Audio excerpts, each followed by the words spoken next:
أعوذ بالله من الشيطان الرجيم. بسم الله الرحمن الرحيم. قال تبارك وتعالى في القرآن المجيد والفرقان الحميد: تلك الرسل فضلنا بعضهم على بعض منهم من كلم الله ورفع بعضهم درجات. صدق الله العظيم وصدق رسوله النبي الكريم. وقال رسول الله صلى الله عليه وسلم: فضلت على الأنبياء بست: أعطيت جوامع الكلم، ونصرت بالرعب، وأحلت لي الغنائم، وجعلت لي الأرض مسجدا وطهورا، وأرسلت إلى الخلق كافة، وختم بي النبيون، أو كما قال رسول الله صلى الله عليه وسلم. حضرت صاحب کا بہت ہی شکر گزار ہوں کہ آپ نے بہت احسن انداز سے آپ اس لیٹر کو صاف کرنے کی ترتیب دی اور نئی تحریر کو ختم کرنے کی ترغیب ارشاد فرمائی. اللہ تعالیٰ حضرت کے زور بیان کو اور زیادہ خوبصورت اور مؤثر فرمائے. آپ سب کا بھی مشکور ہوں. ہر سال تقریباً حاضری کا موقع ملتا ہے. اس سال بھی چند کلمات کہنے کا موقع مل رہا ہے. تو خوشی کی بات یہ ہے کہ میں نے بھائی سے پوچھا تھا کہ کیا اوپر خواتین ہیں، جو نے کہا ہے. تو مجھے حیرانی اس بات کی ہوئی کہ خواتین میں اور خاموشی میں تباین کی نسبت ہے. نسبت تباین کا مطلب ہوتا ہے دو چیزوں میں ایک مقام پہ جمع نہ ہو پانا. لیکن ماشاء اللہ آپ جس اچھے طریقے سے ہماری بہنیں جذبہ افروز ہیں، یہ بڑی خوشحالی بات ہے. اور اب اور کچھ ہو نہ ہو، مجھے تھوڑا یقین ہو گیا کہ جہاں بھی انقلاب ضرور آئے گا. جہاں خواتین خاموشی اختیار کر لیں تو آپ کو پتا ہے کہ طوفان سے پہلے سکون ہوتا ہے، پھر اس کے بعد طوفان آتا ہے. اس کا مطلب ہے کہ آپ انشاءاللہ گھروں میں ایک خوبصورت مدنی انقلاب آنے والا ہے. ایک مرتبہ محبت سے دوسری پڑھ دیا: اللہم صلی علی سیدنا و مولانا محمد و علی سیدنا و مولانا محمد و آلہ وبارک وسلم. تیسری سپارے کی اول آیت بڑی معروف ہے. اللہ تعالیٰ ارشاد فرماتا ہے کہ تلک الرسل، یہ رسول ہے، فضلنا بعضهم علی بعض، ہم نے ان میں سے بعض کو بعض پر فضیلتوں سے نوازا ہے. یاد رکھیں کہ وصف نبوت میں تمام انبیاء علیہ السلام برابر ہیں. وصف نبوت جیسے مرد ہونے میں آپ سب برابر ہیں، یہ بھی مرد ہیں، آپ بھی مرد ہیں، آپ بھی. لیکن پھر جو کمالات، انعامات اللہ تبارک و تعالیٰ کی طرف سے دیے گئی نوازشیں، اس کے اعتبار سے انسان ایک دوسرے سے افضل ہو سکتے ہیں. اسی طریقے سے نبی کریم صلی اللہ علیہ وسلم اور دیگر انبیاء علیہ السلام کا معاملہ ہے کہ ہمارا ایمان ہے کہ وصف نبوت میں تمام نبی برابر ہیں، لیکن فضائل و کمالات و برکات اور اللہ تبارک و تعالیٰ کی بارگاہ میں درجہ قرب رکھنے کے اعتبار سے ہمارے نبی کریم صلی اللہ علیہ وسلم کا مقام و مرتبہ دیگر انبیاء علیہ السلام سے زیادہ ہے. لہذا اسی کی طرف مزید اشارہ کرتے ہوئے اللہ تعالیٰ نے ارشاد فرمایا کہ منہم من کلم اللہ ورفع بعضهم درجات، ان میں سے بعض وہ ہیں کہ جن سے اللہ تبارک و تعالیٰ نے کلام فرمایا ہے، انہیں ہم کلامی کا شرف عطا فرمایا ہے. اور بعض ایسے ہیں جنہیں کئی درجات، درجوں بلندی عطا فرمائی ہے. اب انبیاء علیہ السلام ایک گروہ ہے، اور گروہ میں سے اگر کسی ایک شخص کا ذکر کیا جائے، اس کے کسی کمال کو ذکر کیا جائے، لیکن نشان نہیں نہ کی جائے کہ وہ کون سا فرد ہے، تو اصول یاد رکھیے گا کہ پھر فرد کامل مراد ہوتا ہے. پھر فرد کامل. تو جب اللہ تعالیٰ نے فرمایا کہ بعض ایسے ہیں جن سے اللہ نے کلام فرمایا، اور بعض ایسے ہیں جن کے بہت درجات بلند فرمائے. اب وہ بعض کون ہیں؟ وہ کون سے نبی ہیں جن کے بہت درجے بلند فرمائے؟ ذکر نہیں فرمایا، خاص پرٹیکولر ان کا تذکرہ نہیں کیا. تو جب مطلقاً ذکر کیا جاتا ہے کسی گروپ کے شخص کو، اس کی فضیلت اور کمال کا ذکر کیا جاتا ہے، تو جو سب سے باکمال فرد ہوتا ہے وہی مراد ہوتا ہے. اور انبیاء علیہ السلام میں سب سے باکمال ذات ہمارے نبی کریم صلی اللہ علیہ وسلم. سرکار سفر معراج پر تشریف لے گئے. جب آپ سدرۃ المنتہا پر پہنچے تو حضرت جبرائیل علیہ السلام چونکہ ساتھ ساتھ تھے. آپ نے اگر یہ حدیث معراج سنی ہو، جب پہلا آسمان آیا جبریل امین نے دروازہ بجایا تو فرشتے نے پوچھا کون ہے؟ کہا جبرائیل. کہا آپ کے ساتھ کون ہے؟ کہا کہ محمد. پوچھا کیا بلائے گئے ہیں؟ کہا کہ ہاں بلائے گئے. یہ ایک رسمی کارروائی تھی قانونی کہ ان کو چند سوالات دیتے رہتے فرشتوں کو کہ آپ یہ پوچھنے ہی ہیں، ورنہ نبی کریم صلی اللہ علیہ وسلم کی آمد سے وہ ناواقف نہیں تھے، کیونکہ سرکار کے لیے تو کائنات سجائی جا رہی تھی، جنتیں سجائی گئی تھی. یہ فرشتہ جانتا تھا کہ آج نبی کریم صلی اللہ علیہ وسلم کی آسمانوں پہ زیارت کرنے کا وقت آ گیا ہے. ایک رسمی قانونی کارروائی تھی. تیسرا دوسرے آسمان پہ، تیسرا ساتویں آسمان تک یہی سوالات کا سلسلہ رہا. انبیاء علیہ السلام نظر آئے تو سرکار نے پوچھا یہ کون ہے؟ جبریل امین بتاتے گئے، تعارف کروایا گیا باقاعدہ، کچھ عذابات دکھائے گئے، وہ جبریل امین نے اس کو تعارف کروایا. اتنے حصے کو پڑھنے کے بعد بعض کے قلوب میں شکوک و شبہات پیدا ہوئے اور انہوں نے اس نتیجے کو مرتب کیا کہ جبریل امین کا علم نبی کریم صلی اللہ علیہ وسلم کے علم سے زیادہ ہے. کیونکہ دیکھیں آپ تعارف کروا رہے ہیں، سرکار کو بتا رہے ہیں، لیکن جب سدرۃ المنتہا پر پہنچے، سدرۃ المنتہا وہ مقام ہے کہ جہاں پر ہر چیز کی انتہا ہو جاتی ہے. سدرہ ایک درخت ہے اور منتہا اس مقام کو کہتے ہیں جس سے آگے کوئی نہ پڑھ سکے. وہاں پر جب پہنچے تو میرے آقا صلی اللہ علیہ وسلم ہے، وہی جبرائیل ہے جن کو کہا جا رہا ہے کہ ان کا علم نبی کریم صلی اللہ علیہ وسلم کے علم سے زیادہ ہے. وہ جبرائیل اظہار عاجزی کرتے ہوئے کہتے ہیں کہ یا رسول اللہ اب اگر ایک قدم بھی آگے بڑھاؤں گا تو جل کر ہلاک ہو جاؤں گا، کیونکہ اب تجلیات کا وہ دور شروع ہونے والا ہے کہ مجھ جیسی نوری مخلوق بھی اس تجلی کو برداشت نہیں کر سکتی.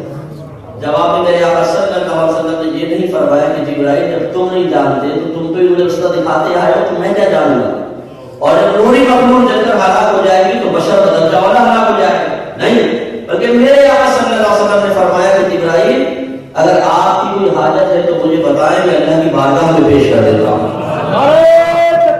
اللہ اکبر. سیدی مرشدی یا نبی یا آمد مصطفیٰ. نبی صلی اللہ علیہ وسلم نے اس میں کئی اشارے دے دیے. پہلی بات تو یہ کہ جبرائیل یہاں تک اگر آپ آئے ہیں تو یہ آپ نے رستہ دکھایا نہیں ہے، بلکہ ہم نے آپ کو یہ سعادت عطا فرمائی ہے کہ آپ تعارف وغیرہ کرواتے رہے، کیونکہ اب وہ مقام آ گیا ہے جہاں سے آپ بھی آگے نہیں گئے ہیں. تو ہم اس مقام پر جائیں گے اور اس مقام پہ اس طرح آگے بڑھتے چلے جائیں گے جیسے کہ ان پرخار وادیوں اور ان تجلی بھرے میدانوں اور ایک عجیب و غریب ایسی دنیا جہاں تک کوئی بھی نہیں پہنچا اس کے ہر ہر راستے سے ہم واقف ہیں. اور پھر دوسرا، اور یہی ہمارے بیان سے ریلیٹڈ چیز بھی ہے کہ میرے آقا صلی اللہ علیہ وسلم پوچھ رہے ہیں کہ جبرائیل ذرا یہ بتاؤ کہ حاجت ہے تو ہمیں ذکر کر تو اللہ کی بارگاہ میں پیش کر دیتے ہیں. جب نمرود نے حضرت ابراہیم علیہ السلام جو اللہ کی خلیل ہے انہیں آگ میں دیکھنا چاہا تو یہی جبرائیل تھے جو ان کے پاس آئے تھے اور آ کر کہا تھا کہ اے خلیل، اے اللہ کے دوست، اگر آپ کی کوئی حاجت ہے مجھے بتائیں، میں اللہ کی بارگاہ میں پیش کرواؤں. تو ہمارے سرکار کی فضیلت اور کمال کا پہلو آپ دیکھیں تو اللہ نے فرمایا بالکل بجا اور درست فرمایا کہ اللہ تعالیٰ نے ہمارے نبی کو کئی درجوں بلندی عطا فرمائی. یہاں اللہ کی خلیل ہے، یہاں اللہ کے حبیب ہیں، یہاں بھی جبرائیل ہیں، یہاں بھی جبرائیل ہیں. فرق یہ ہے کہ یہاں جبرائیل پوچھ رہے ہیں کہ اے اللہ کی خلیل کوئی حاجت ہے ہمیں بتائیں، میں اللہ کی بارگاہ میں پیش کر دوں، اور ہمارے یہاں سرکار فرما رہے ہیں جبرائیل تمہاری کوئی حاجت ہے مجھے بتاؤ، میں اللہ کی بارگاہ میں پیش کر دوں. تو یہ فرق ہے ہمارے نبی کریم صلی اللہ علیہ وسلم میں اور حضرت ابراہیم خلیل اللہ نے کہ اللہ تعالیٰ نے آپ کو اتنی برکات اور فضیلت سے نوازا ہے. تو واقعی ہمارے آقا صلی اللہ علیہ وسلم علیہ السلام سے مقبول اور محبوب اور اللہ کی بارگاہ میں مقرر. اور یہاں ضمن یہ بات میرے پچھلے سال بھی یہ ذکر کی تھی کہ اس صحیح حدیث میں ہے، مصنف اور رزاق اٹھا کے پڑھے، پوچھا کہ یا رسول اللہ سب سے پہلے اللہ تبارک و تعالیٰ نے کس کو پیدا کیا؟ تو آپ نے شاید فرمایا کہ اول ما خلق اللہ نوری، اللہ تعالیٰ نے سب سے پہلے میرے نور کو پیدا فرمایا. اگر ہمارے نبی اپنے آپ کو یہ بیان نہ فرماتے کہ میری اصل نور ہے تو خالی جوش عقیدت میں مبتلا ہو کر ہم کبھی بھی نبی کریم صلی اللہ علیہ وسلم کے لیے نورانیت کا دعویٰ نہیں کر سکتے. تو اولا اللہ نے اپنے حبیب کے نور کو پیدا فرمایا اور پھر یہ نور لباس بشریت میں دنیا میں تشریف لایا. جب بشریت کا غلبہ ہوا سرکار نے کھایا بھی ہے، پیا بھی ہے، چوٹ بھی لگی ہے، خون بھی باہر تشریف لایا ہے، آپ نے شادی بھی فرمائی ہے اور آپ نے سوئی بھی ہے، آرام بھی کیا ہے، کھایا پیا، سب کچھ معاملہ ہوا ہے. لیکن جب نورانیت کی جلوہ گری ہوتی تھی، نورانیت کا غلبہ ہوا کرتا تھا، تو ہمارے نبی کریم صلی اللہ علیہ وسلم کی تمام اعمال ذات بشریہ سے پاک و صاف ہو جایا کرتے تھے. سدرۃ المنتہا پر اسی نورانیت کی جلوہ گری تھی کہ جبریل امین باوجود متفق علیہ نوری مخلوق ہے، لیکن وہ ٹھہرے ہوئے ہیں، اور جن کی نورانیت میں بعض حضرات اختلاف کرتے ہیں. بشریت میں کسی کا اختلاف نہیں، ہمارے یہاں پر بشر ہم بھی مانتے ہیں، ہر نبی بشر ہے، لیکن نورانیت میں اختلاف کیا جاتا ہے. تو مقام دور یہ ہے کہ جب وہ شخص، وہ ذات جس کی نورانیت میں اختلاف ہے وہ آگے بڑھ جائے اور نہ جلے، اور جس کی نورانیت میں اختلاف نہیں وہ ڈر کے رک رہا ہے کہ میں جل جاؤں گا. کمال مصطفیٰ یہی ہے کہ ہمارے آقا صلی اللہ علیہ وسلم پر جب نورانیت کی جلوہ گری ہوئی تو ان وادیوں میں چلے گئے، ان مقامات پر چلے گئے جہاں نوری مخلوق بھی نہیں پہنچ رہی ہے. اور یہ بتائیے کہ لباس نبی ہوتا ہے یا ذات نبی ہوتی ہے؟ جسم نبی ہوتا ہے. ذات اور ایک جسم کے مجموعے کا نام نبی ہے. ہمارے یہاں لباس تو نبی نہیں ہوتا. میرے آقا نور کے بنائے گئے ہیں، لباس تو اون کا، دھاگے کا بنایا گیا تھا. لیکن جب میرے آقا صلی اللہ علیہ وسلم وہاں گئے تو آپ کا ایک بال بھی نہ جلا، اور جو لباس آپ نے پہنا ہوا تھا اس تک بھی کوئی آنچ نہ پہنچی. اس کا مطلب ہے یاد رکھیے کہ جو اللہ کے نبی کے ساتھ ہوگا، جس طرح اللہ نے اپنے نبی کو ہر قسم کے جلنے سے محفوظ رکھا ہے، جو آپ کے ساتھ ہوگا انشاءاللہ اسے بھی حفاظت دے دی جائے.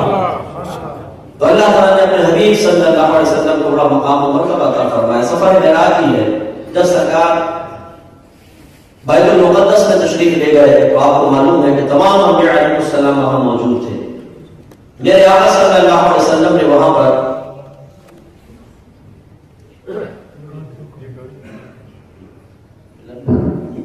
صلی اللہ علیہ وسلم مسجد الحرام سے مسجد اقصی تک پہنچے ہیں تو سرکار نے امامت فرمائی. تمام انبیاء علیہ السلام انتظار میں تھے اپنے جسم و روح کے مجموعے کے ساتھ. یاد رکھیں کہ عبادت نہ فقط روح کرتی ہے نہ فقط جسم، کیونکہ روح تو ایک نظر نہ آنے والی شے ہے جس کو جسم لطیف سے علماء نے تعبیر کیا سمجھانے کے لیے. اور اگر روح کو نکال لیں تو آپ کو پتہ ہے کہ لاش ہی پڑی ہوتی ہے اور جسم حرکت نہیں کرتا ہے. روح اور جسم کا مجموعہ ہوتا ہے تو پھر عبادت ہوتی ہے. گویا کہ میرے آقا صلی اللہ علیہ وسلم تشریف لے گئے، وہاں پر پہنچے تو آپ سے پہلے تمام انبیاء علیہ السلام روح اور جسم کے مجموعے کے ساتھ موجود تھے، اور باقاعدہ کوئی امام مقرر نہیں تھا. قاعدہ شرعیہ یہی ہے کہ جب کوئی امام مقرر نہیں ہوتا تو جو ان میں سب سے زیادہ فضیلت و کمال والا ہوتا ہے امامت کا حقدار اسی کو بنایا جاتا ہے کہ کوئی حقدار. تو تمام انبیاء علیہ السلام پیچھے کھڑے ہیں اور میرے آقا صلی اللہ علیہ وسلم نے امامت فرمائی، جس سے معلوم ہوا کہ میرے آقا صلی اللہ علیہ وسلم تمام نبیوں سے افضل و اعلیٰ ہے. اور یہ سب کے لیے خوشخبری ہے، ہمارے لیے مقام تشکر ہے. ہمیں اظہار تشکر کرنا چاہیے کہ اللہ تعالیٰ نے ہمیں اپنے سب سے حبیب نبی کی امت میں پیدا فرمایا. بہت بڑا انعام ہے. میں آپ کو اکثر یہ کرتا ہوں کہ اس کا جتنا شکر ادا کیا جائے کم. ہماری آنکھ کھلی ہے تو پتہ چلا کہ ہم سرکار صلی اللہ علیہ وسلم کی امت میں پیدا کیے گئے، سب سے افضل نبی.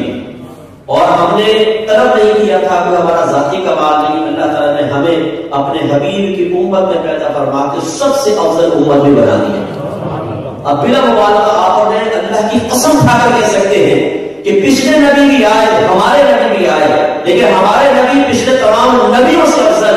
اور یہ بھی آپ قسم کھا کر کہہ سکتے ہیں کہ پچھلی امتیں بھی تھی اور یہ بھی ایک امت ہے، اور ہم لوگ پچھلے تمام امتوں سے افضل ہیں.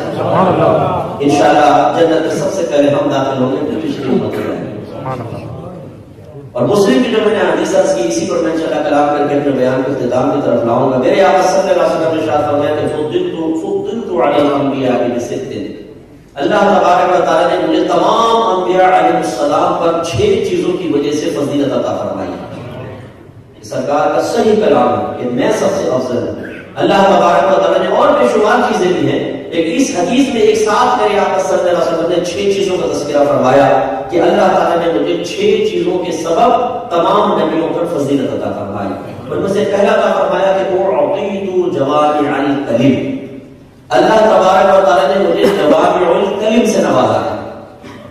جوامع الکلم کا مطلب ہوتا ہے ایسا کلام جو مقدار کے اعتبار سے بہت مختصر سا ہو لیکن مفہوم کے اعتبار سے بہت بڑا ہو. تو ہمارے آقا صلی اللہ علیہ وسلم کی اکثر یہ عادت مبارکہ تھی، کلام بالکل مختصر سا کرتے تھے، لیکن اس کی شرح لکھنے بیٹھ جائیں تو پوری پوری کتابیں آپ مرتب کر سکتے ہیں۔ مثال کے طور پر اسے معروف انما الاعمال بالنیات، سرکار نے ارشاد فرمایا اعمال کا دار و مدار نیتوں پر ہے۔ ابھی کتنی مختصر سی حدیث، لیکن اس کے مفہوم دیکھ لیں کہ اگر آپ عبادت اختیار کرتے ہیں تو نیتیں دو کام کرتی ہیں۔ ایک تو نیت ایسی ہوتی ہے کہ وہ نہ کریں تو عبادت کا وجود ہی نہیں ہوگا، جیسے نماز کی اگر آپ نیت نہ کریں تو وجود ہی نہیں ہوگا، اور بعض عبادات ایسی ہیں کہ نیت کے بغیر عبادت کا وجود تو ہو جاتا ہے لیکن اجر و ثواب نہیں ملتا، جیسے وضو اور غسل۔ کیونکہ اس کی وجہ یہ ہے کہ ہم جب پانی یوز کرتے ہیں تو پانی بذات مطہر ہے۔ بذات مطہر کا مطلب کہ وہ از خود پاک کرنے والا ہے، چاہے آپ نیت کریں یا نہ کریں۔ وَأَنزَلْنَا مِنَ السَّمَاءِ مَاءً طَهُورًا، اللہ تعالیٰ فرماتا ہے کہ ہم نے آسمان سے پاک کرنے والا پانی نازل فرمایا۔ تو گویا کہ پانی کا وصف ہے پاک کرنا، آپ نیت کریں نہ کریں، جیسے آگ کا وصف ہے جلانا۔ تو اگر تو کہے میں جلنے کی نیت سے ہاتھ نہیں ڈال رہا ہوں، ویسے ڈال رہا ہوں، ہاتھ ڈال دے تو آگ مجھ کو جلائے گی، کیونکہ اس کا وصف ہے جلانا۔ ایسی پانی کا معاملہ ہوتا ہے جب ہم نہاتے ہیں، غسل کرتے ہیں، نیت نہ بھی کریں، پانی پورے جسم پہ بہہ جائے گا، جنابت دھل جائے گی۔ آپ وضو کر لیں، نیت نہ کریں، وضو ہو جائے گا، لیکن یہاں ایک ثواب کے لیے نیت ضروری ہے۔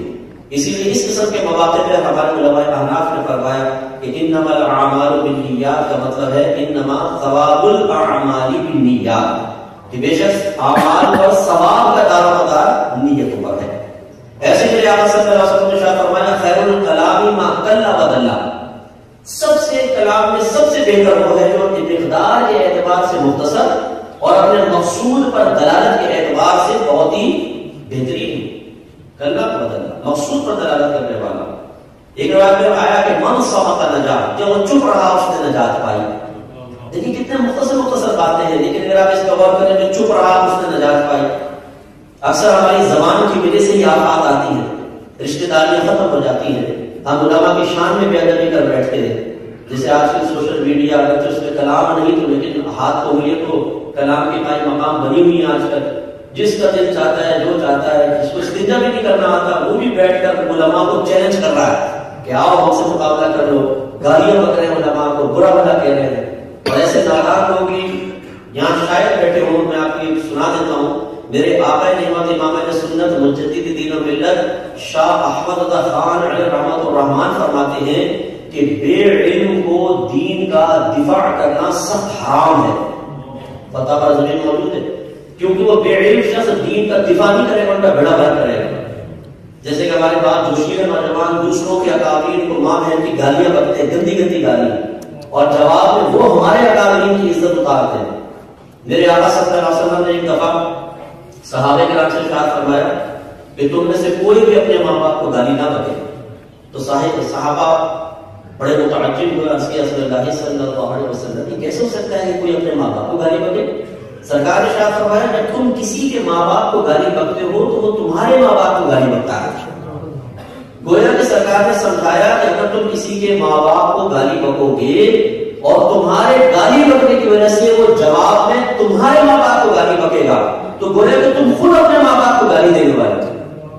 اس میں اگر کوئی ایسے نوجوان جوشیلے قسم کے بیٹھے ہوں گے جی ہم تو مسلک کا دفاع کرتے ہیں، ہم تو سامنے والے کی ماں بہن کر دیتے ہیں، مدر سسٹر سب اکوئل ہو جاتی ہے، لیکن بھائی یہ کوئی کمال نہیں ہے، کیونکہ جواب میں وہ پھر آپ کو گالیاں دیتے ہیں، وہ آپ کے قابل کو برا بھلا کہتے ہیں، اور ہمارے پاس معلومات زیادہ ہوتی نہیں ہے، ہم الٹی سیدھی معلومات کے ذریعے ان کو قائم کرنے کی کوشش کرتے ہیں۔ اور میں نے یہ دیکھا ہے کہ بعض اوقات اگر ایک شخص پیار محبت کی زبان استعمال کی جائے تو شاید وہ دین کی طرف آ جائے، ہم اسے گندی گندی گالیاں بک کر اور مخالفین کی طرف جانے پر مجبور کر دیتے ہیں۔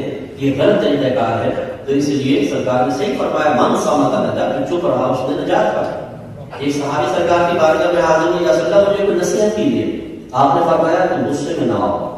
عرض کی مجھے کوئی اور نصیحت کیجیے، فرمایا کہ غصے میں نہ آؤ۔ پھر پوچھا کوئی اور نصیحت کیجیے، فرمایا کہ غصے میں نہ آؤ۔ صحابہ کہتے ہیں جب بھی پوچھتے رہے سرکار ہر بار یہ فرماتے رہے تو غصے میں نہ آؤ۔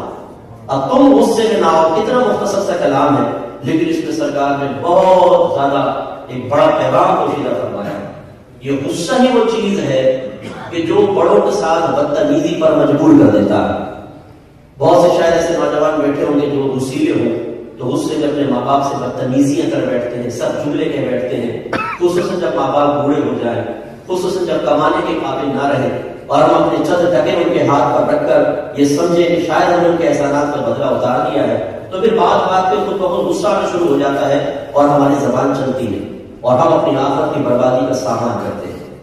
میرے آقا صلی اللہ علیہ وسلم نے ارشاد فرمایا، جس نے اپنی ماں کو ناراض کیا اس سے جیسے بھی ہو سکے اپنی ماں کو راضی کرے، کیونکہ جب تک ماں ناراض رہے گی اللہ تبارک و تعالیٰ نہ اس کا فرض قبول فرمائے گا نہ نفل قبول کرے گا۔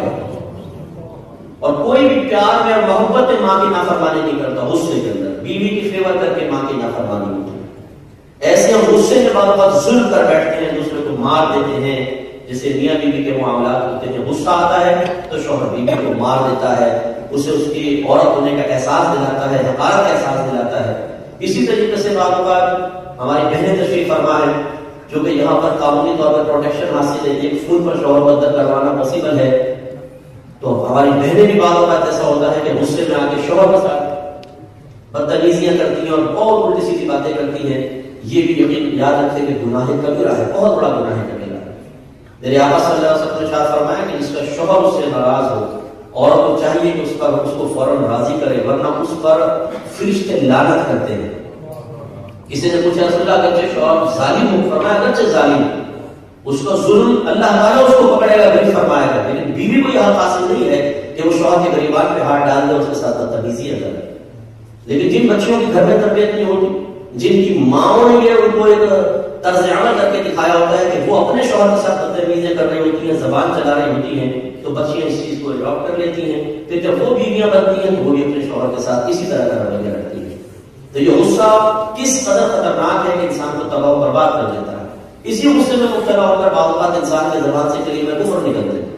آپ کسی کو پیار محبت سے سمجھاتے ہیں، دیکھو ایسا نہ کرو، غصے میں آ جاتا ہے، کرو ایسا۔ آپ اگر ڈرائیں نہیں یار دیکھو اس میں عذاب قبر ہے، جہنم ہوتا ہے، میں نہیں ڈرتا ہوں اللہ کے عذاب سے۔ یہ اچھی طرح یاد رکھیں، جس نے اللہ تعالیٰ کے عذاب سے صراحتاً بے خوفی کا اظہار کیا تو یہ کلمہ کفر ہے۔ یاد رکھیں اللہ تعالیٰ کے عذاب سے ڈرنا فرض ہے۔ جو اس طرح حقارت کے ساتھ اللہ کے عذاب کا تذکرہ کرے تو تجدید ایمان کرنا پڑے گا۔ تو یہ غصہ ہوتا ہے کہ جو اس طریقے سے ہم سے معاملات کرواتا ہے۔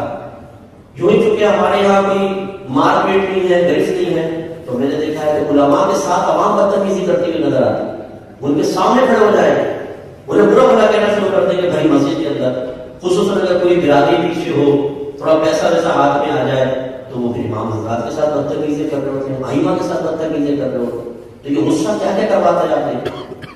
اسی طرح بعض بھولے پپو مجھے ملتے ہیں، وہ مفتی صاحب میں نے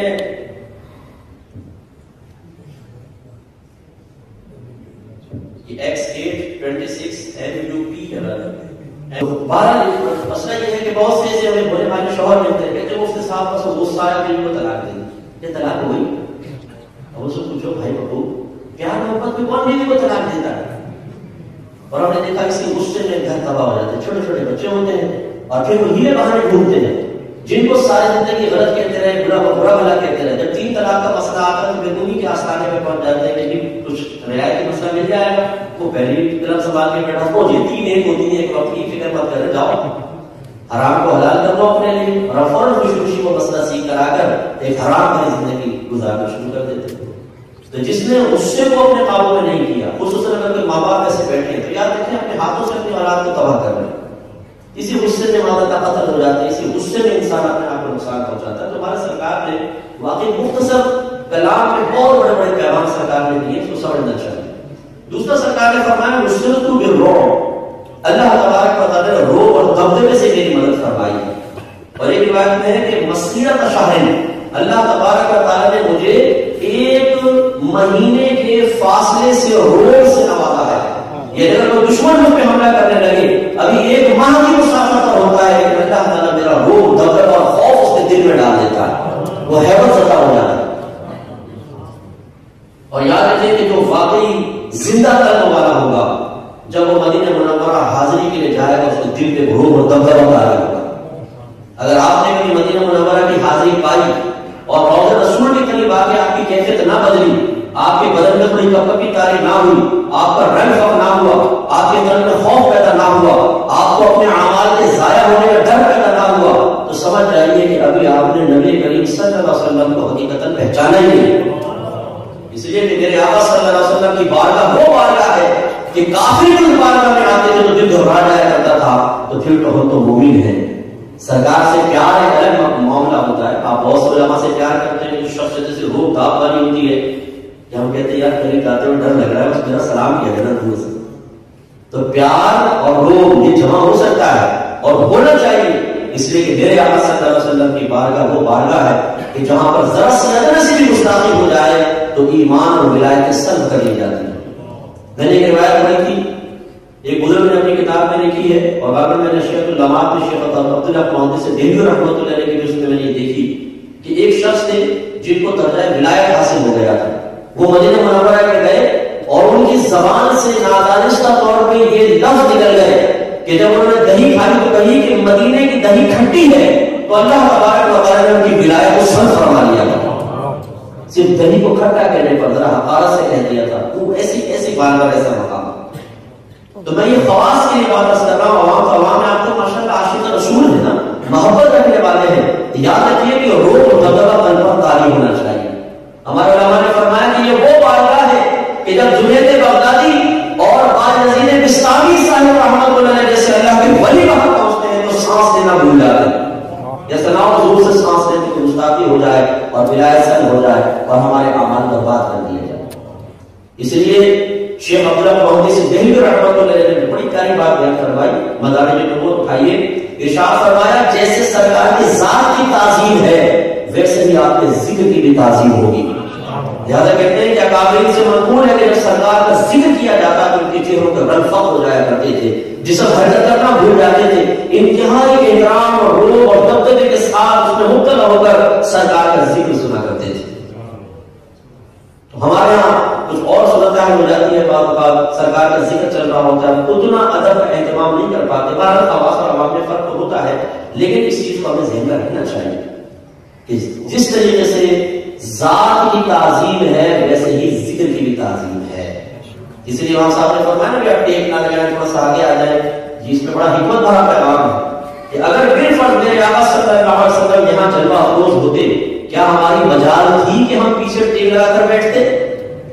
ہم تو سرکار کے گرد جمع ہو جاتے، خوف سے نگاہیں نہ اٹھتی، دل کانپنے لگ جاتے، جیسے صحابہ کرام فرماتے ہیں کہ ہم سرکار کے پاس ہوتے تھے تو ہم میں اتنی جرأت نہیں ہوتی تھی کہ سرکار سے سوال کر لیں، تو ہم اپنے دل میں تمنا پیدا کرتے کاش کوئی دیہاتی صحابی آ جائیں اور وہ سرکار سے سوال کرے اور سرکار جواب دے تو ہم بھی سیکھنے میں سیکھنے کی سعادت حاصل کر رہے تھے۔ اتنا روح اور دبدبا تھا سرکار۔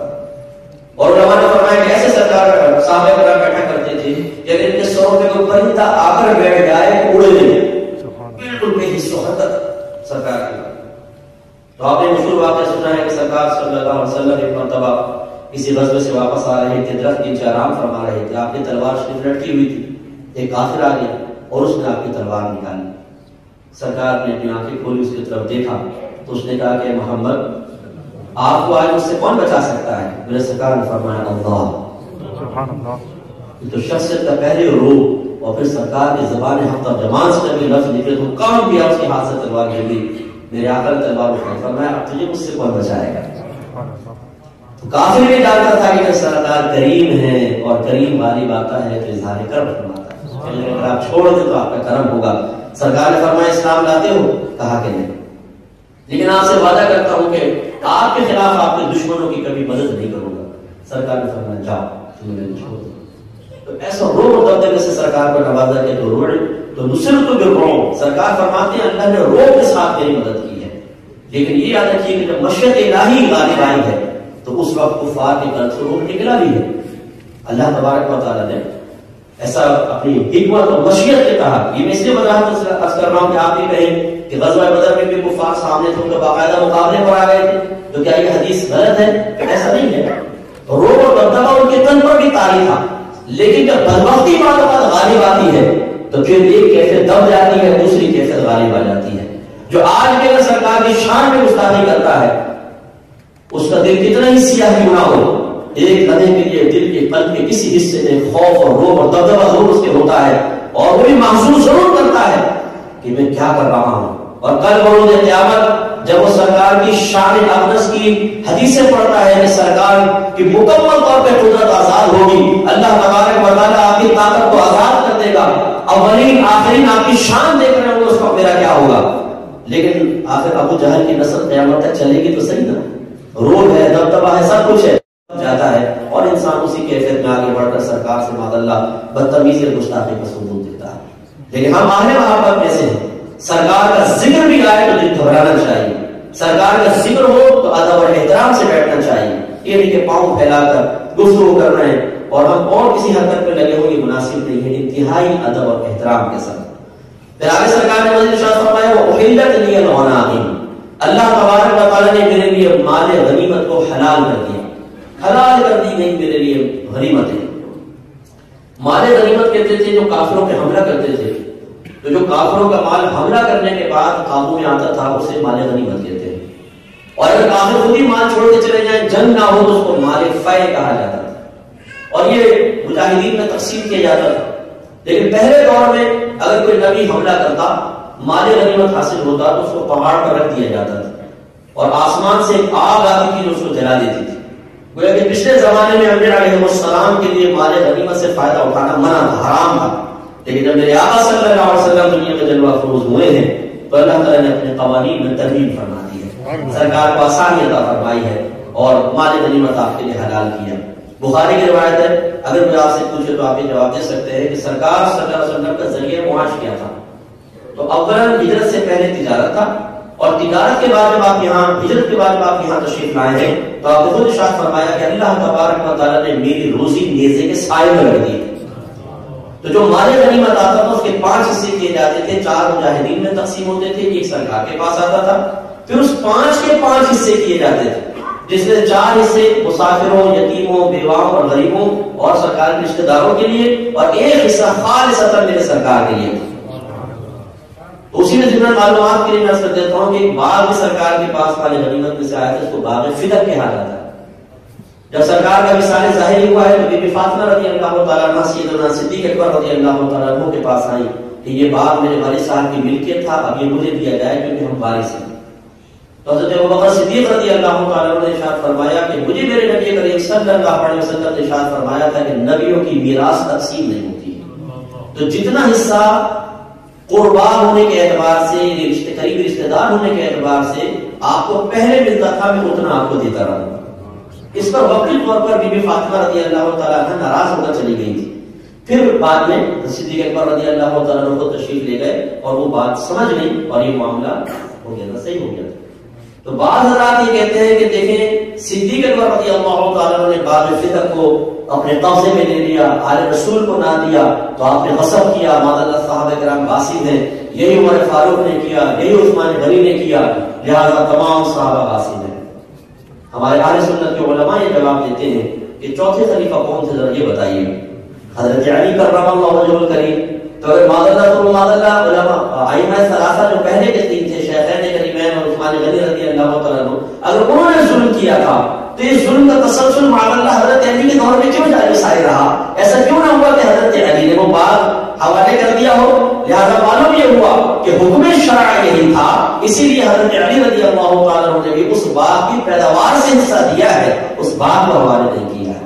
تو ان چیزوں کو بھی ذرا اپنے ذہن میں رکھا کریں تھوڑی بہت، تاکہ ہم کبھی جواب دینے میں کامیاب ہو سکے۔ تو اللہ تعالیٰ نے اپنے حبیب کے لیے مال غنیمت کو حلال کیا، اور یہ طیب اور پاکیزہ غذا سرکار کے پاس ہوتی تھی، اور آپ کی بخاری کی روایت ہے کہ اپنے گھر والوں کے لیے 1 سال کا راشن جمع کر دیا کرتے تھے، 1 سال کا راشن۔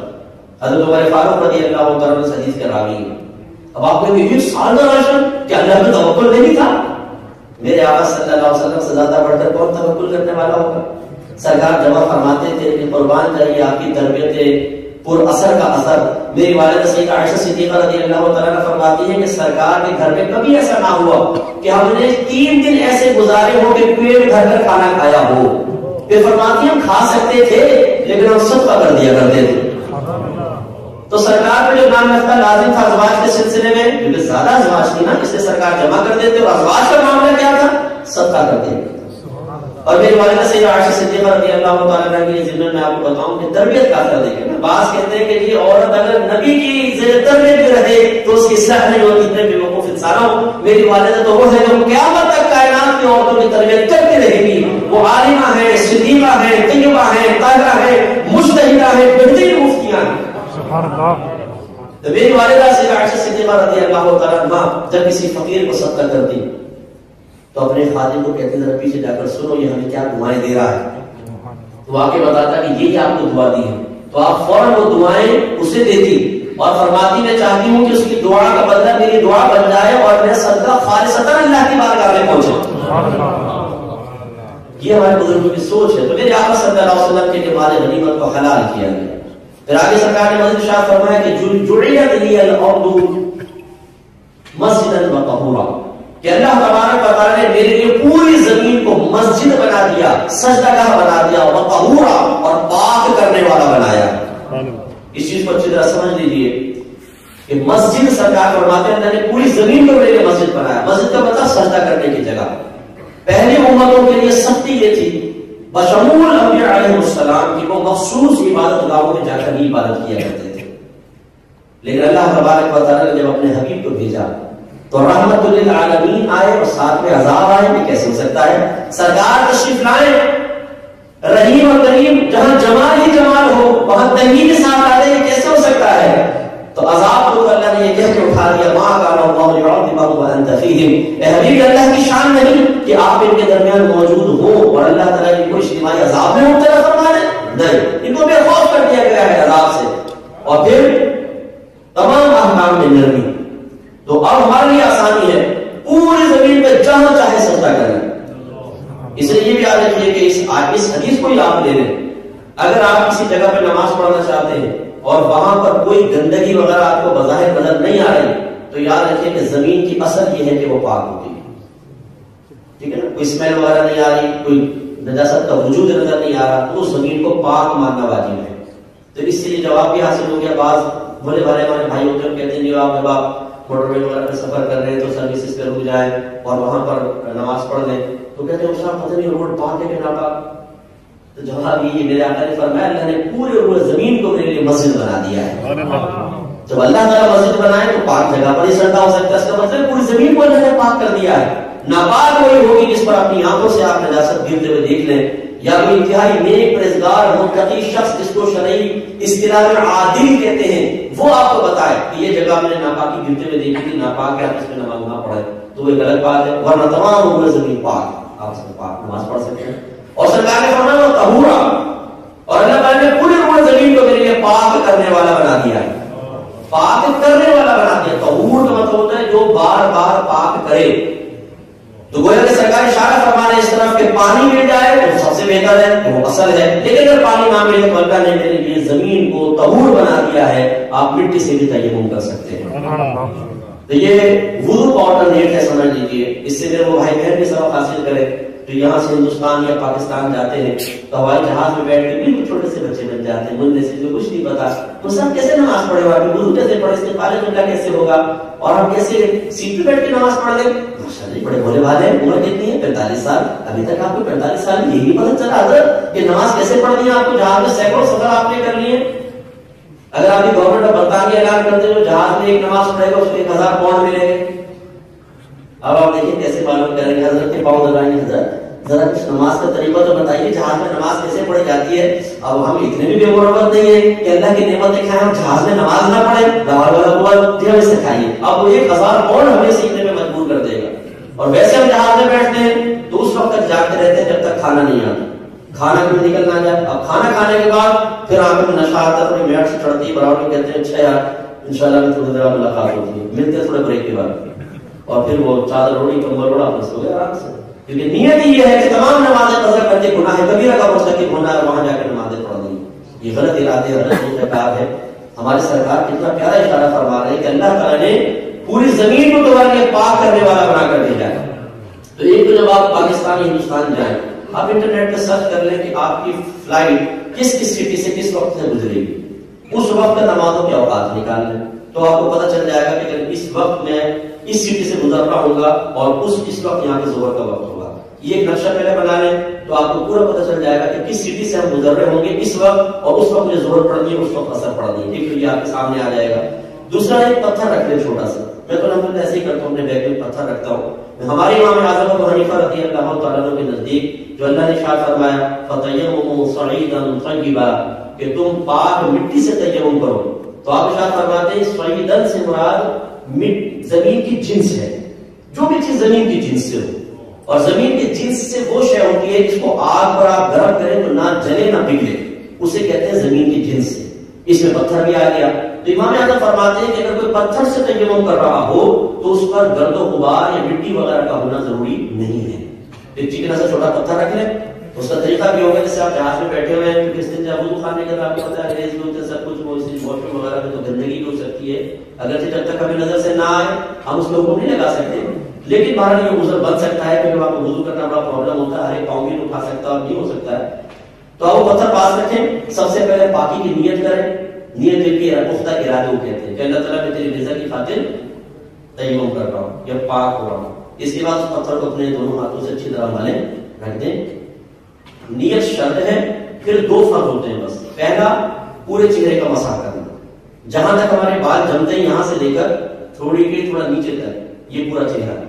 سمجھ نہیں سمجھ لے کہ یہ دانت جو ہے نیچے آ رہے ہیں، ان کو تھوڑے سے ٹھوکیں، یہ جہاں سے باہر نکلیں گے نا نیچے، بس یہ وہی یہاں سے یہاں تک چہرہ ہوتا ہے، یہ پورے گلے تک نہیں ہوتا، یہ دانت نیچے کے دانت جہاں سے نکلیں گے نا بس یہ، اور ایک کان کے لو سے دوسری کان کے لو تک پورا چہرہ ہوتا ہے۔ تو آپ بس یہ آپ نے ہاتھ میں مل لیا، پتھر رکھا، آپ نے پورے چہرے پہ اچھی طرح ملے، یہ ناک کے نیچے، ہونٹوں پر، ٹھیک ہے نا، داڑھی ہے تو اچھی طرح داڑھی کے اندر، یہ ایک فرض پورا ہو گیا۔ پھر دوبارہ پتھر کو ملیں، پھر اپنے الٹے ہاتھ سے پورے انگلیوں تک سیدھے ہاتھ کا مسح کریں، انگلیوں میں خلال وغیرہ کریں، اور سیدھے ہاتھ سے انگلیوں سمیت الٹے ہاتھ کا مسح کریں، بس آپ پاک ہو گئے ہیں، اب نماز کے قابل ہے۔ استقبال قبلہ کیونکہ ہو نہیں سکتا ہے، جہاز میں پرابلم ہے، تو جس رخ جہاز جا رہا ہے اسی رخ آپ نماز پڑھ سکتے ہیں۔ کھڑا ہونا اگر پاسبل ہو تو بہت بہتر، اگر اس میں بھی پرابلم ہے آپ بیٹھے بیٹھے نماز پڑھیں گے، انشاءاللہ آپ کی نماز ہو جائے۔ سبحان اللہ، اللہ اکبر،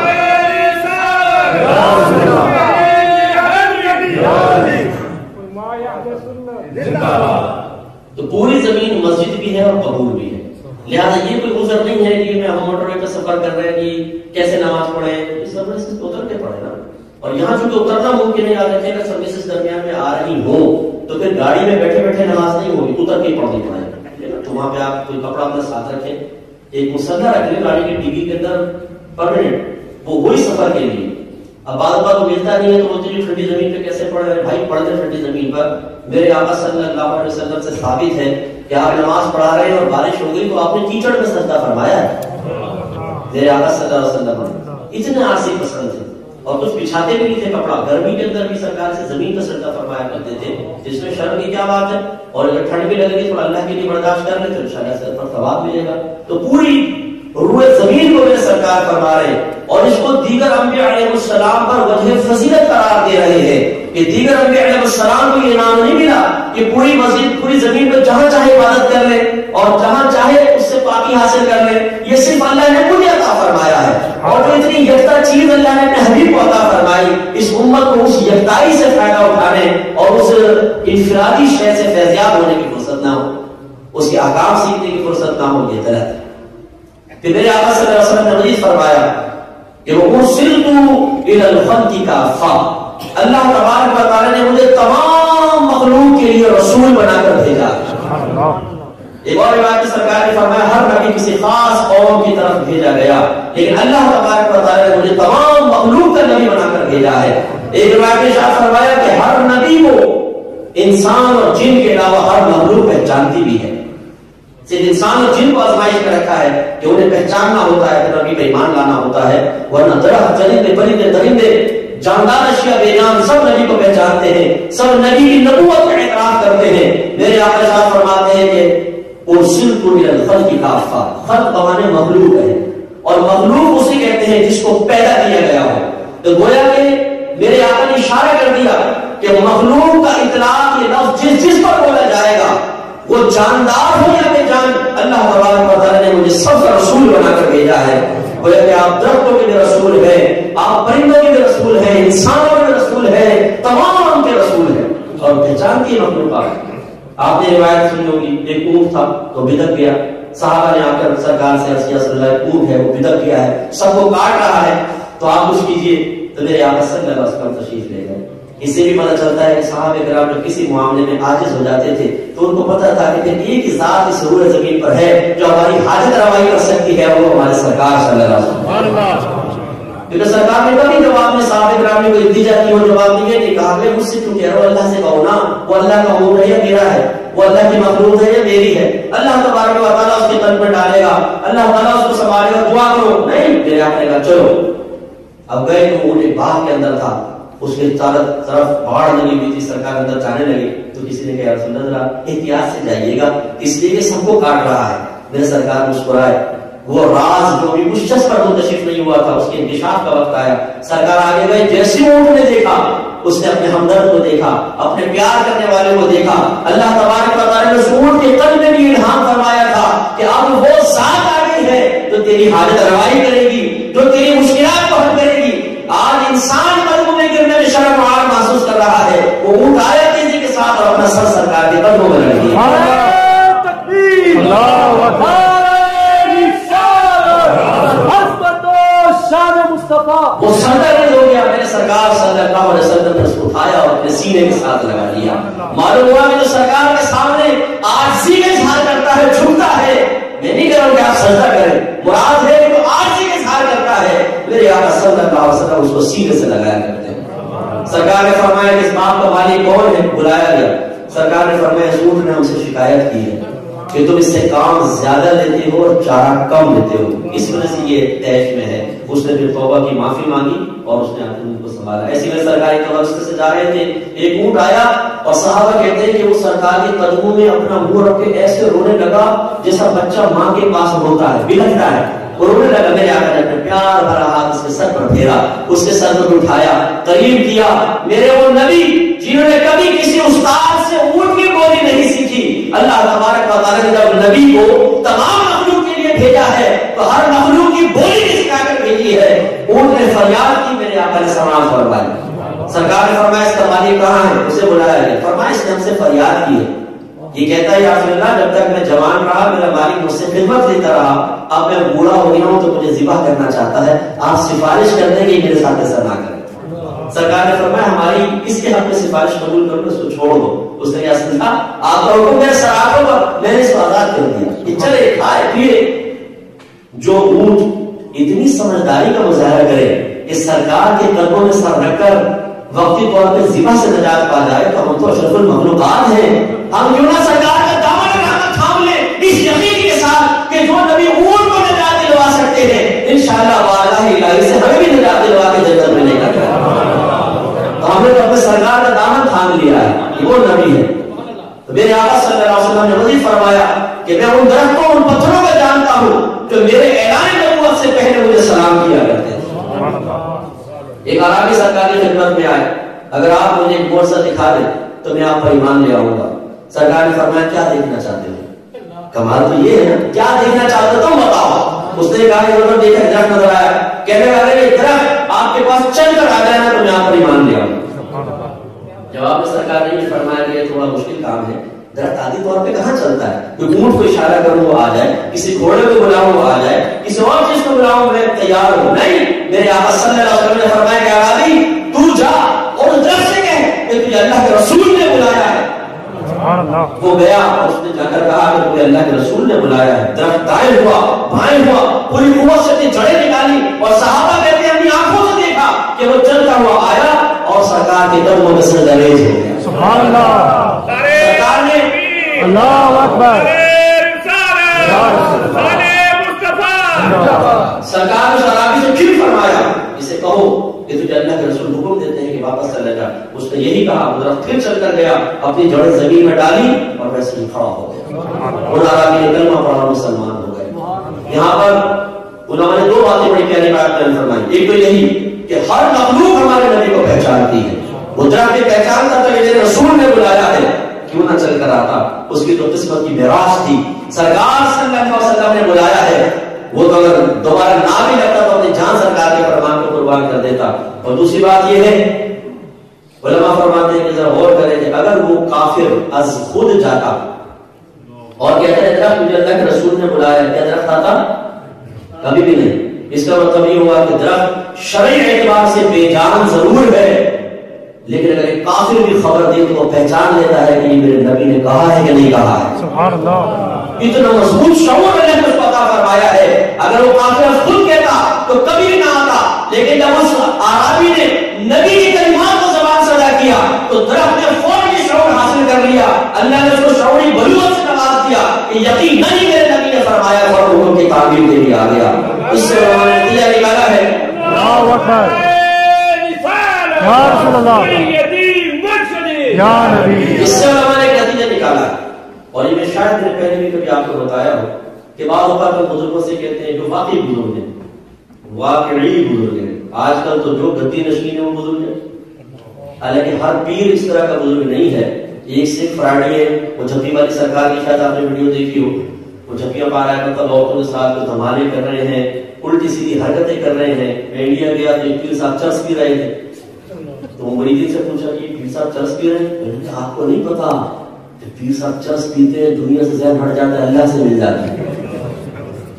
میں نے کہا بہت بہتر ہے کہ پیر صاحب کے بجائے چرس کی بیعت کر لیں، کیونکہ جو چرس پیر صاحب کو بھی اللہ سے ملا رہی ہے وہ تو کامل ہے کہ پیر یہ حرکتیں آپ بتا دے کر۔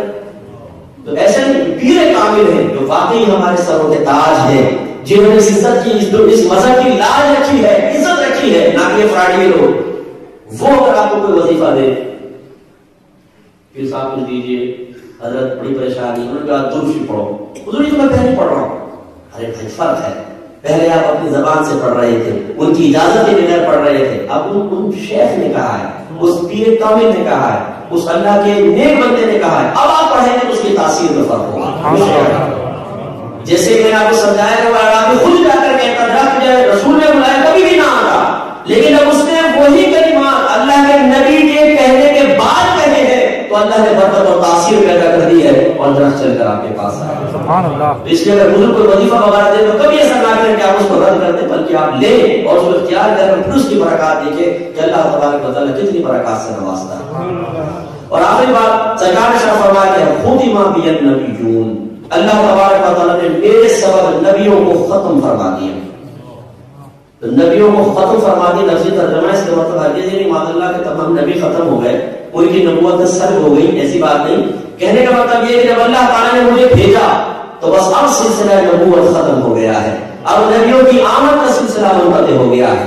دوسری متفق علیہ روایت میں سرکار نے فرمایا کہ اللہ تبارک و تعالیٰ نے کسی نے ایک مکان بنایا، بہت خوبصورت، اس میں سونے کی اینٹیں لگائیں، لیکن ایک اینٹ کی جگہ چھوڑ دی۔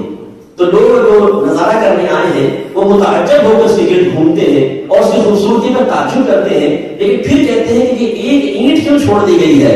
ارشاد فرمایا کہ وہ اینٹ میں ہوں، وہ اینٹ میں ہوں، یعنی گویا کہ یہ ایک عمارت نبوت تھی، یہ پوری عمارت ایک نبوت کی عمارت ہے، اور اینٹ گویا کہ ایک نبی ہے، ایک نبی کی ایک اینٹ کی جگہ خالی تھی، اور جب مجھے وہاں لگا دیا گیا تو نبوت کی عمارت مکمل ہو گئی، اور تکمیل کے بعد مزید اینٹیں نہیں لگا کرتی، گویا کہ آپ کے بعد کوئی بھی نبی نہیں آیا۔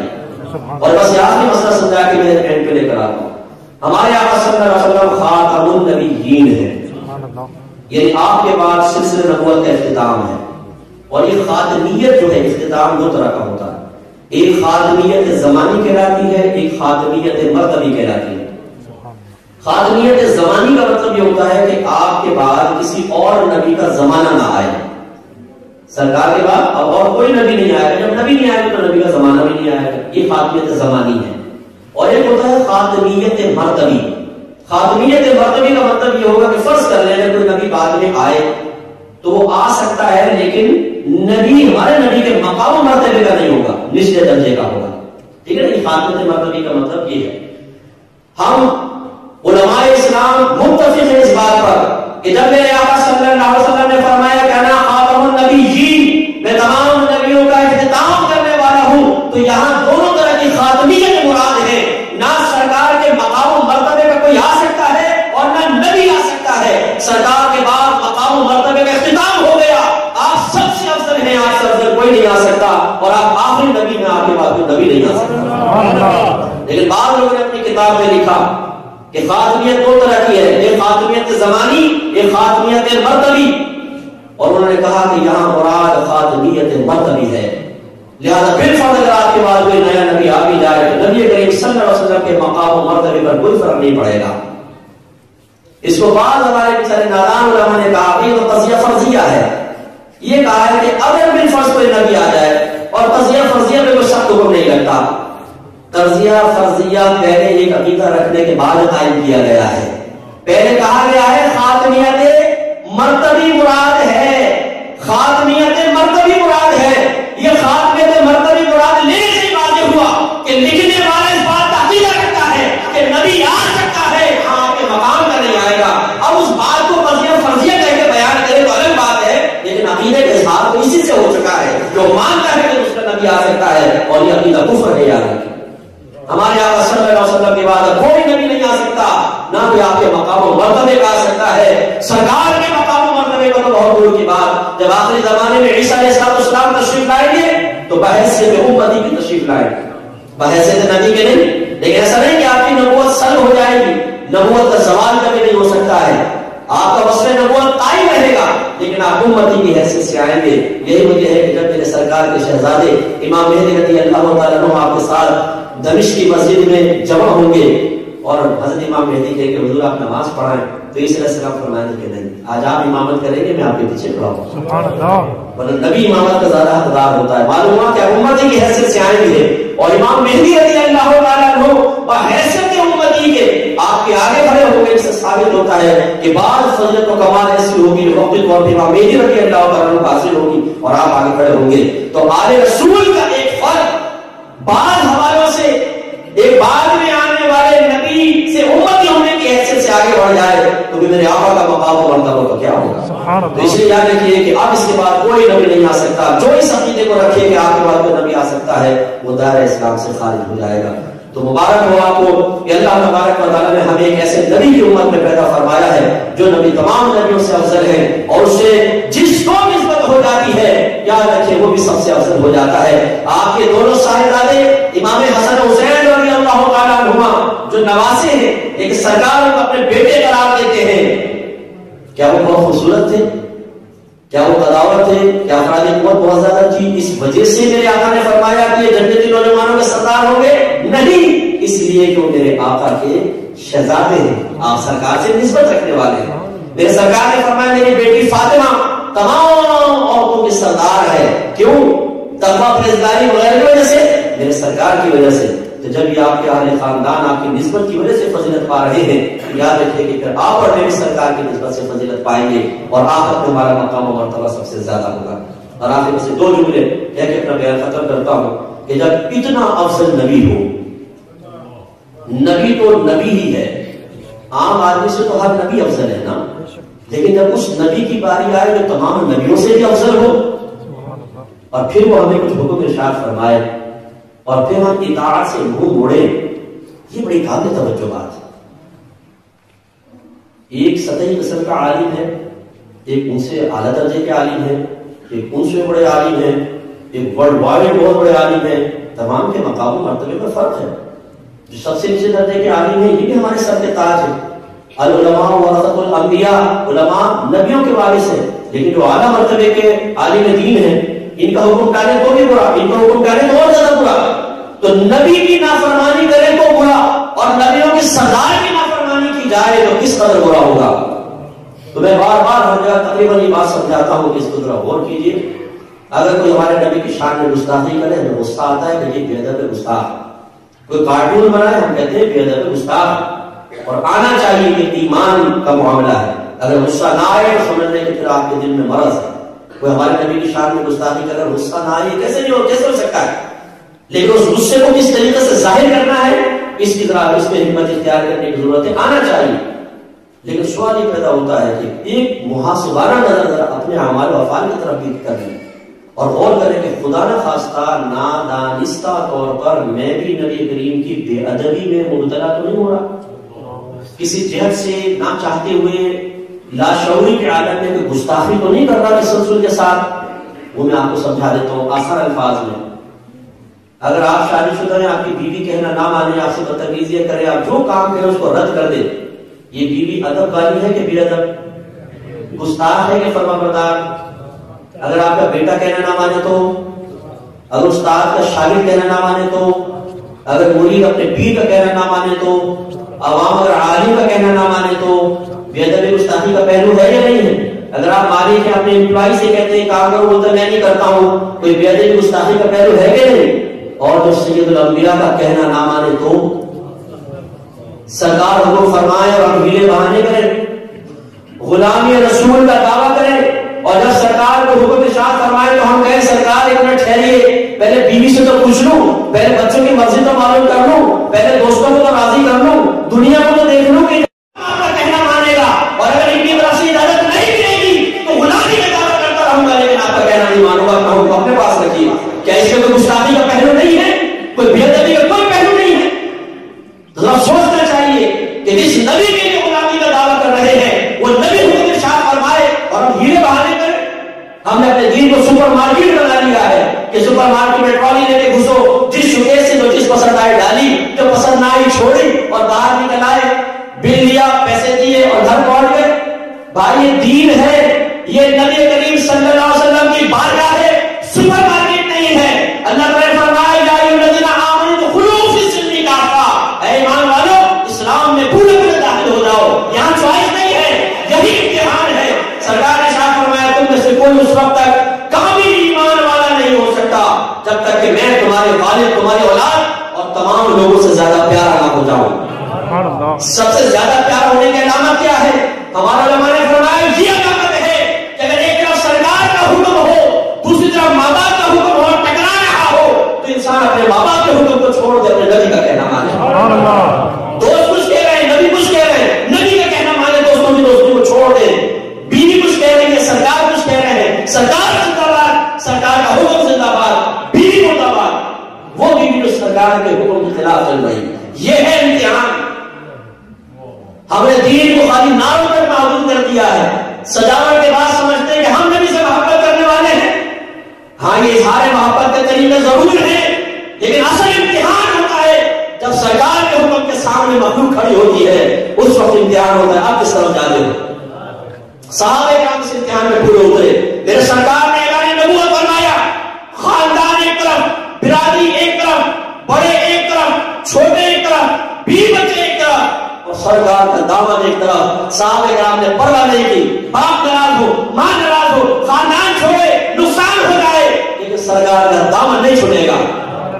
سرکار نے فرمایا ہجرت کرو، چھوڑ دو اپنا آبائی گھر جہاں تمہارے بچپن گزرے، تمہاری گلیوں کے اندر قدموں کے نشانات موجود ہیں، چھوڑ دو، برادری چھوڑو، خاندان چھوڑو، باغات چھوڑ دو، مویشی چھوڑ دو، چلتا بزنس چھوڑ دو، نکلو مدینے سے چلے جاؤ۔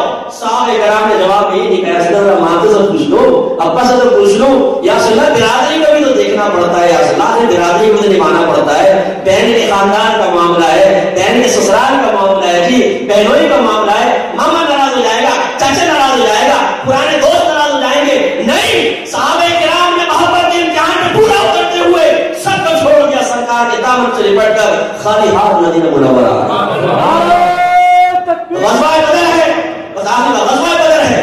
حضرت عبد الرحمن جو صدیق اکبر رضی اللہ تعالیٰ عنہ کے صاحبزادے ہیں، کفار کی طرف سے آئے ہیں، ادھر سے صدیق اکبر بھی آئے ہیں، جنگ ہوئی، کفار کی شکست ہوئی، عبد الرحمن رضی اللہ تعالیٰ عنہ ایمان لائے، بیٹھے ہوئے ہیں، کہنے لگے ابا جان غزوہ بدر میں کئی مرتبہ آپ میری تلوار کے سامنے آئے لیکن باپ ہونے کا خیال کر کے چھوڑ دیا۔ صدیق اکبر رضی اللہ تعالیٰ عنہ نے فرمایا کہ خدا کی قسم اگر تو میری تلوار کے سائے میں ایک دفعہ بھی آتا تیرا سر تن سے جدا کرنے میں دیر نہ کرتا۔ تو ذرا یہاں بیٹھے ہوئے میرے بھائی بھی سوچیں جنہوں نے گستاخوں کے ساتھ رابطہ رکھا ہوا ہے، جی کیا کریں، اسکول میں ساتھ پڑھتا ہے، کالج میں ساتھ پڑھتا ہے، یونیورسٹی میں ساتھ پڑھتا ہے، جی کیا کریں، ماما ہے، چاچا ہے، تایا ہے، اس کا مطلب ہے ماما ہے تو نبی کی گستاخی کرنا چاہیے ہو جائے گا، اگر چاچا ہے تو جتنے نبی کو گالیاں کرتا رہے اس کے ہاتھ ٹوٹتے رہیں گے۔ یہی امتحان ہے، اگر ماں باپ گستاخ ہے تو ہم سرکار کے ساتھ ہو کے ماں باپ کو چھوڑیں گے۔ یہی امتحان ہے، اپنی دوستیاں ختم کر دیں، تعلقات ختم کر دیں، ورنہ اگر یہ لوگ راضی بھی ہو گئے تو یاد رکھیں میدان معاشر میں سرکار کا سب سے چہرہ پھیر لیں گے۔ اور محشر دور کی بات قبر میں پہنچیں گے، فرشتے پوچھیں گے ما كنت تقول في حق هذا الرجل، تو شخص کے بارے میں کیا کہا کرتا تھا؟ اگر سرکار کے لیے دنیا سے ٹکرائے ہیں، سرکار کے لیے دوستیوں کو چھوڑا ہے، سرکار کے لیے گستاخوں سے منہ موڑا ہے، تو انشاءاللہ زبان سے نکلے گا کہ میں بتاؤں کہ یہ کون ہے، یہ بتائیں کہ میں کون ہوں۔ دنیا سے ٹکرایا ہوں اپنے نبی کے لیے، ظلم برداشت کیا ہے، تانے برداشت کیے ہیں، لوگوں کی بے مربتیں برداشت کی ہیں، ان کی نگاہوں کے تنزل کو برداشت کیا ہے، لیکن سرکار کے دامن کو نہیں چھوڑا۔ اور ہم جیسے بے مربت کھائیں سرکار کا، ذکر سرکار کا کریں، غلامی کا دعویٰ سرکار کا کریں، اور ان کے دشمن شیطانوں کے ساتھ بیٹھے، گستاخوں کے ساتھ بیٹھے، ان کے دامن تھامے، ان کی تعریفیں کریں، انہیں راضی کرنے کی کوشش کریں۔ یاد رکھیں دنیا بھی تباہ ہوگی، آخرت بھی برباد ہوگی۔ بالکل پتہ تعلق کرنا فرض ہے۔ میرے آقا نے ارشاد فرمایا، اٹھائے بخاری اور مسلم کے حدیث پاک، سرکار نے فرمایا میری امت میں گروہ ایسا نکلے گا جو تقدیر کا منکر ہوگا۔ جب وہ لوگ تمہیں ملیں، اگر بیمار ہو جائیں ان کی عیادت نہ کرو، انہیں سلام میں پہن نہ کرو، اگر مر جائیں تو جنازے میں شریک نہ ہو، سوشل بائیکاٹ کرو۔ یہ اس قابل نہیں ہے، جو نبی کا نہیں ہے وہ کسی کا نہیں ہے۔ تو سوشل بائیکاٹ کا حکم ہے۔ ہمیں ہر جگہ بد اخلاقی نظر آتی ہے، ہر جگہ بد اخلاقی۔ نہیں یار فلاں سے کچھ کریں گے بد اخلاقی ہے، نہیں یار فلاں سے بولیں گے یہ اخلاق نہیں سکھاتا، لیکن نبی کو گالی بکے یہ بد اخلاقی نہیں ہے۔ ہمارے نبی کریم نے اخلاق کا معیار دو رکھے ہیں۔ مسلمان بھائی ہو، صحیح عقیدہ ہو، اہل سنت سے تعلق رکھنے والا ہو، گالی نہیں لگے تو جواب دیتا ہے کہ بھائی تو ہے تو مسلمان اور پکڑے دن ٹھنڈا کر لے، انتقام نہیں لوں گا۔ یہ اخلاق ہے، معاف کرو، عاجزی کرو، انکساری کرو۔ لیکن جب کوئی رسول کی نافرمانی کرے، خصوصاً گستاخی کے حوالے سے، پھر اخلاق یہ ہے کہ اس کے سامنے ڈٹ کے کھڑے ہو جاؤ۔ صدیق اکبر نے اخلاق سکھایا کہ بیٹا بھی سامنے آئے گا دوڑا دو۔ سبحان اللہ۔ میں خدا نخواستہ نہیں کہہ رہا ہوں کہ آپ گولی مار دیں کسی کو، کہ آپ میرا نام بدنام کر دیں، مفتی صاحب نے جو شیریں تقریر کر کے کہا تھا مار دو تو ہم نے بھی گڑبڑ اڑا دی، میں یہ نہیں کہہ رہا ہوں۔ اتنا تو کم از کم کر سکتے ہیں نا، یہ تو ہم سوچ سکتے ہیں کوئی آپ کے میرے والد صاحب کو گالی بکے، بھرے بدلے میں ماں بہن کی گالی بک دے، جانا دارے سے بتائیے اس کا منہ دیکھنے کو دل چاہے گا؟ ہماری اکثر رشتے داروں سے ناچاکی اسی وجہ سے ہے۔ وہ جی شادی نہیں بلایا، وہ جی کھانے کو نہیں پوچھا، وہ جی بیٹی کا رشتہ مانگا تھا رشتہ نہیں دیا، ہم اتنے گئے گزرے، آئندہ منہ دیکھوں گا، آئندہ تمہارے جنازے میں شرکت نہیں کروں گا۔ بابا ناظر مثال تمہاری بیٹی کا رشتہ نہ لے تو تم ناراض ہو جاؤ، تمہارے باپ کو گالی بکے تو ناراض ہو جاؤ، تمہاری ماں کی بےعزتی کرے تو ناراض ہو جاؤ، اور کوئی نبی کی ناموس کے دھچے کھیلے اور ہم کہیں کہ تو میرا دوست ہے یار کیا کرے تھی، محبت بھی تو ہے، ساتھ کھانا کھانے بیٹھ کے ان کے ساتھ ہنس ہنس کے ہاتھ ملائے، خوش گپی نہ کرے، لعنت ہے ایسی دوستی اور رشتہ داری پر کہ جس سے میری آقا کی دل آزادی۔ اس لیے یہ امتحان ہے، شاید ان کو صحیح بات ہے، روٹتی ہے خدائی تو روٹے، خدائی کہتے ہیں کہتے ماں سوا، روٹتی ہے خدائی تو روٹے، تیرا رشتہ نبی سے نہ ٹوٹے، سنے دیوانے پیارے نبی کے عشق ہے یہ تماشا نہیں ہے۔ ہم نے دین کو تماشا بنایا ہوا ہے، دو نبی کا کہنا مانو، ورنہ پس کچھ دیکھ لو نبی کی بات کی کوئی اہمیت ہے کہ نہیں ہے، وہ کیا مقام و مرتبہ رکھے ہوئے ہیں، وہ فرمایا نا سید الاولین والآخرین، اور ہم اپنے رسول کے حکم کو باپ کے حکم سے بھی نیچے مانے؟ نہیں یار باپ اگر غلط نہیں کہہ رہا ہے تو ماننا پڑتا ہے کہ باپ ہے، تو رسول روحانی والد ہوتے ہیں، ان کے ازواج امہات المومنین ہیں۔ آپ کا جسمانی باپ میدان محشر میں آپ کو چھوڑ سکتا ہے، لیکن روحانی باپ آپ کو ڈھونڈے گا، سینے سے لگائے گا، سرکار اللہ تعالیٰ کی بارگاہ میں سفارش کریں گے، اپنے ساتھ جنت میں لے کر جائیں گے۔ اس کا وہ مقام و مرتبہ اللہ تعالیٰ نے فرمایا آمین، وآخر دعوانا الحمد للہ۔